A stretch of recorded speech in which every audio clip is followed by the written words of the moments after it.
How many days has it been since March 13th, 2020? It was 152 days ago. Has it actually been 152 days since I was at school?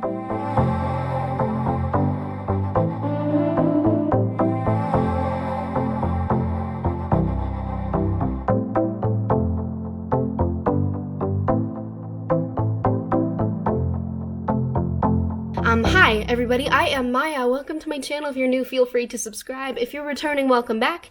Today we are going to be looking at one-star reviews of my favorite books because I thought that, two negatives cancel each other out. So one negative is that we start school next week and it's hybrid, and I'm not concerned at all by those pictures, of kids in hallways wearing no masks. Not concerned at all. Also, I know exactly where my schedule is, so that's one negative. So I thought we could cancel it out with the negative of negative reviews on my favorite books. Let's get into it. Okay, I have 9 favorites today.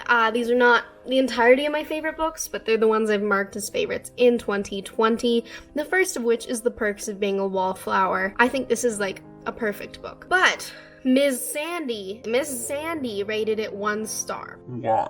Ms. Sandy has a background in psychology and work in this field, and she thinks that the book wasn't written very well to match the real issues. Ms. Sandy says that they find it a bit concerning that Chbosky wrote a book with so many serious issues like suicide, death, rape, social exclusion, inclusion, relationship violence, abortion, drugs, homosexual adventures, without really going into depth with any of them. Isn't that the point, though? Isn't the point to show how common these issues are and that they can exist without being the center of someone's life? That stuff can be in books without being what the book is about. The book is about love and friendship and coming of age, and those just happen to be things along the way that often make the characters' lives more difficult or result in bullying or some sort of social isolation, but it's not who they are, Clueless in bold. I am clueless.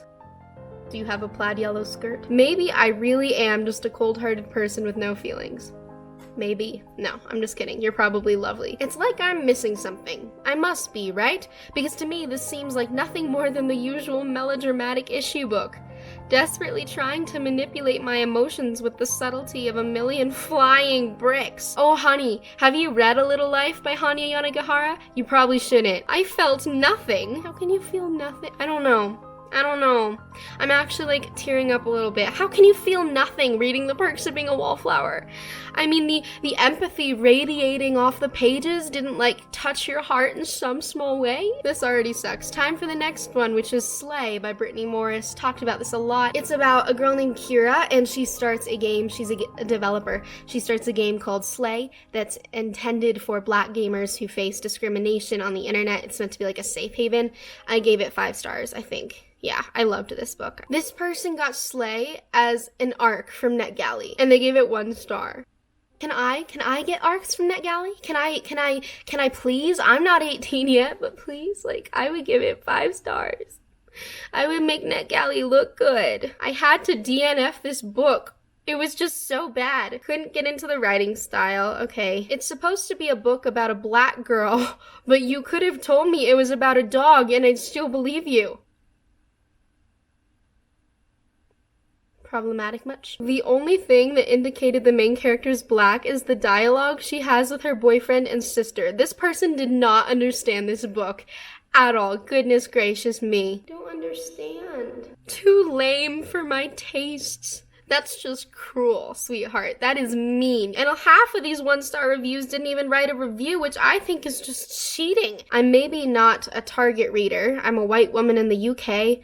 I do not know or understand what it's like for Black people anywhere in the world, but I do understand the concept of asking or looking for trouble. I think you are the key audience. I think anyone can read this book because, especially if you're a white woman in the UK and you don't know or understand what it's like for Black people anywhere in the world. Shouldn't you be reading more so that you can learn about the Black experience and learn to empathize? I don't know. Man, you and the Oxford comma need to get reacquainted, my dear.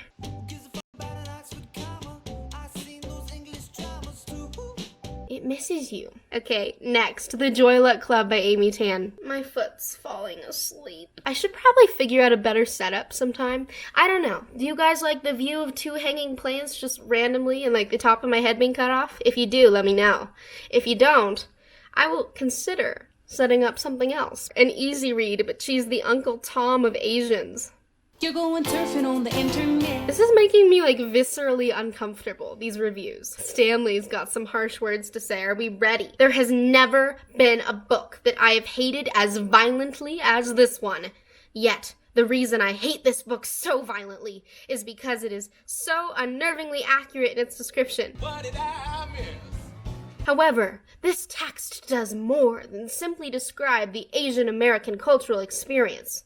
How does the book have a performative function? How has it done more damage to North American Asian culture more than anything else you can think of? When I think of my cultural identity, I find this book to be helpful. It's helpful because it reminds me constantly of what it is that I wish to destroy. What kind of culture?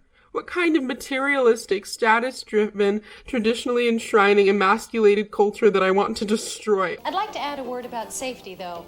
You have to remember the internet is not a regulated environment. Maybe I just don't understand. I think that's actually a viable possibility at this point because none of us are free from confirmation bias. But I'm genuinely, very confused. I think this is what we should study in English class, just reviews on Goodreads that don't make sense. That would spark actual conversation, wouldn't it? Awful whiny book about a girl and her family and the way they grew up. As far as reality goes, it isn't the most boring thing I've ever read, but it isn't any good either. Yes, Patry is here to save me on this one. She commented on this review. I don't think you actually read the book. It isn't about a girl. It's about 8 women, their lives and experiences, and cultural issues in transitioning from an Eastern to Western experience. Yeah! Thank you, Patry. You are my new hero. The Night Circus by Erin Morgenstern. This was a 4-star read. I loved it. I thought the execution of some of the ideas, including the romance, were a little off. I actually just did a video on that, so I'll link it above if you were interested. I never expected to like this book. Just from the title, I knew it wasn't for me, so then why did you read it? Oh, it was in your book club. Got it. I don't like reading about circuses or parties or scenes of revelry and dreamlike wonder. I don't like reading about unrestrained, no-holds-barred magic that is only limited by the... Okay, that's fair. I appreciate when magic systems actually have a bit of structure. This one certainly didn't. I actually agree with that. And I really don't like insta-love.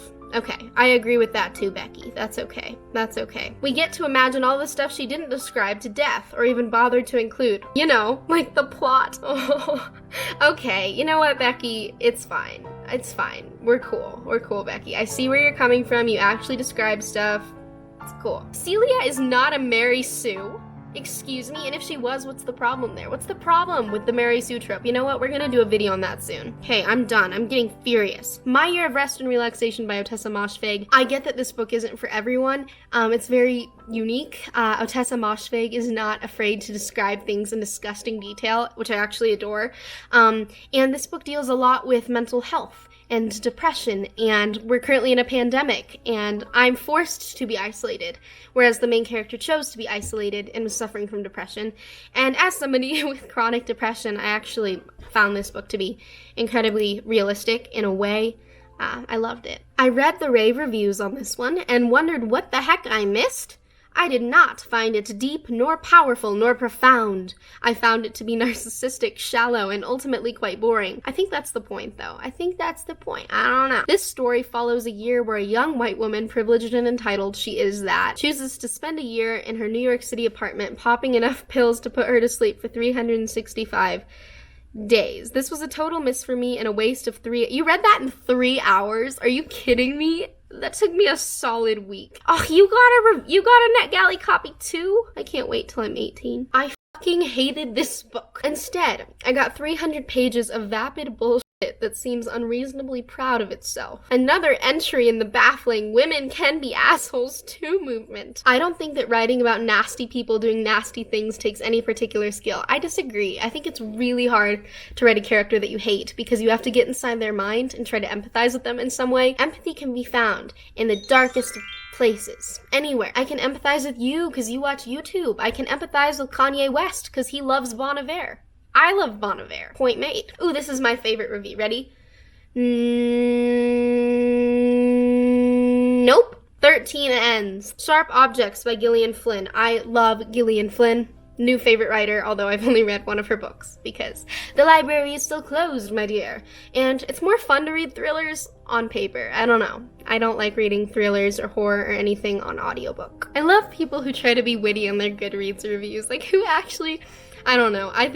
The razor blade on the front cover of the book is what one yearns for right after embarking on this read. Sharp blade with which to cut every single page, one by one, until they are so neatly shredded that even the memory of what was written on them becomes non-existent, and then oh, you know what? Maybe I don't want to write a book. I'm totally cool with criticism. Criticism is great if it's constructive, but like that's just bullying behavior. This book robs one of smiles, of the beauty of life, and even of the reason for love. It is not only bitter, but it leaves one with an unpleasant smell of what I like to call rotten feelings. I can't brand the book as dull, but I can promise you that you'll feel dull once you've read it. Ha ha ha!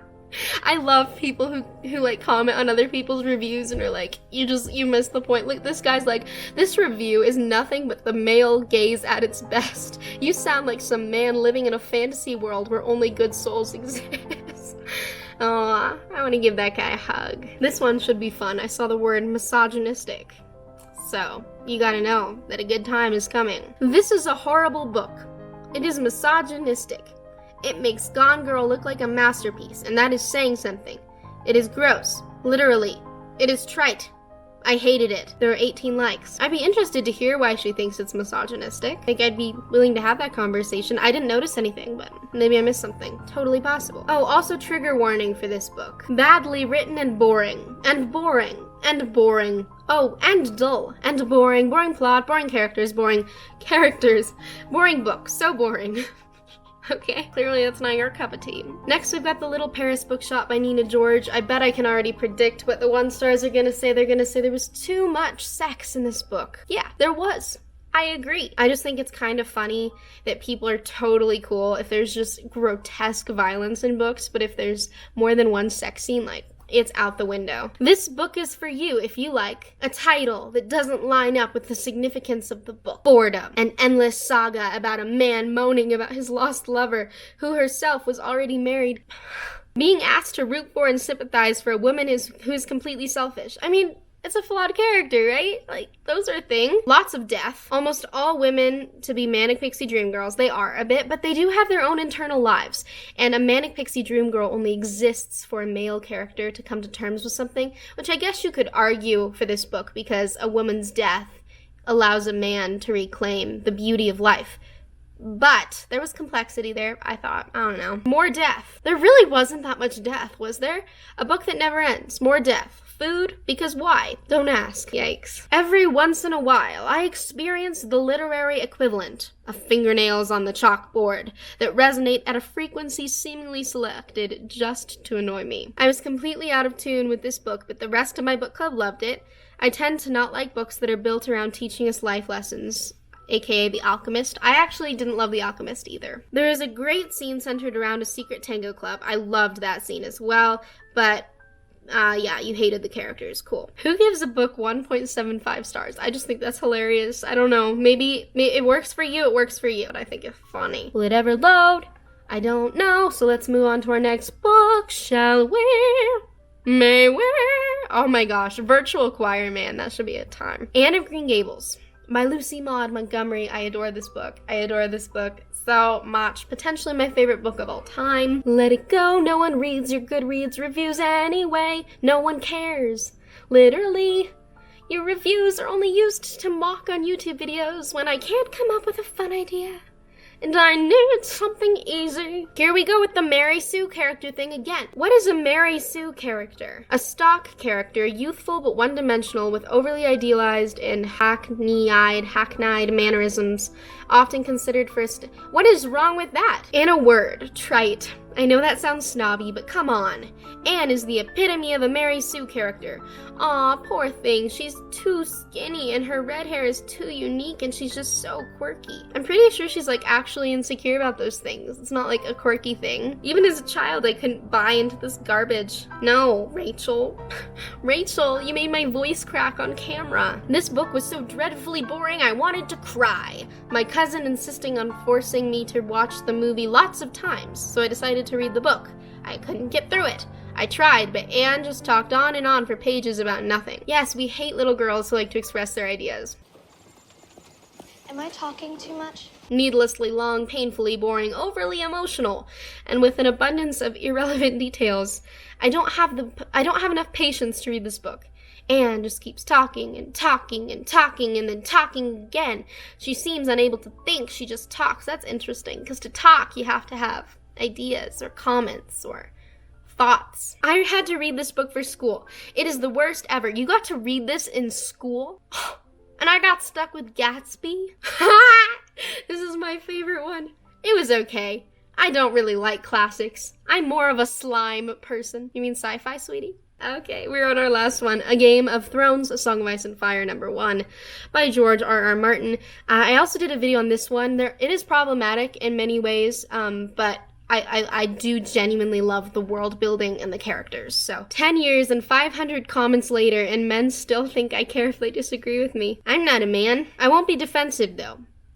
And I won't give you sexist bullshit comments. I will genuinely consider your point of view, okay? There are books I don't like. There are books I loathe. And then there's this book, which did its level best, to drive me to drinking, and I don't even like alcohol. Oh no. Oh, you don't like the characters? I love the characters. I mean, come on. Tell me you don't like Arya. Yeah. I mean, okay. The fact that Dany being raped is never treated as what it is, and that the relationship between her and Drogo is portrayed as love. I agree with that. Problematic, yeah. Yeah, I didn't like that either. I will say that it is from the perspective of a 13-year-old girl who's had a really horrible life, so it's possible that for her this is the closest thing she's had to a loving relationship because her brother was abusive. So I think that actually might provide an interesting gateway into Daenerys' psyche and just show us how damaged she is as a character and make us feel for her and want more for her. But I totally see where you're coming from. Okay, my two favorite book series are Lord of the Rings and Wheel of Time, so you can say that I love epic fantasy, but you didn't love A Game of Thrones. It was like steeping yourself in a pool of tepid filth. Jabba the Hutt's used bathwater springs to mind. Oh my goodness. That's Harsh. Okay, this one's in Spanish. I'll do my best to translate. I'm not fluent, but I'm getting there. Seal of biliteracy in 2 years, baby. Lo que no me gustó. El estilo de escritura. So this person didn't like the style of the writing. El autor hizo un infodump masivo en ese libro. Pienso que existen mejores maneras de dar información sobre el mundo, los personajes, etc. You thought it was boring? Lo aburrido que fue el libro. Lo siento. Oh, and you bought the box set. You're screwed. You spent a lot of money on that. Do you want to donate to me? I'll take it. I'll take it, Lucia. Okay, everyone, those are all of the 1-star reviews that I found the most entertaining for 9 of my favorite books. I hope you enjoyed this video. Go ahead, leave a 1-star review of one of these books and tell me, and I'll read it. You best bet I will. With that, I will say goodbye. I will see you on Saturday. We'll talk about school. We'll talk about stress, all that jazz. And yeah, until then, bye-bye.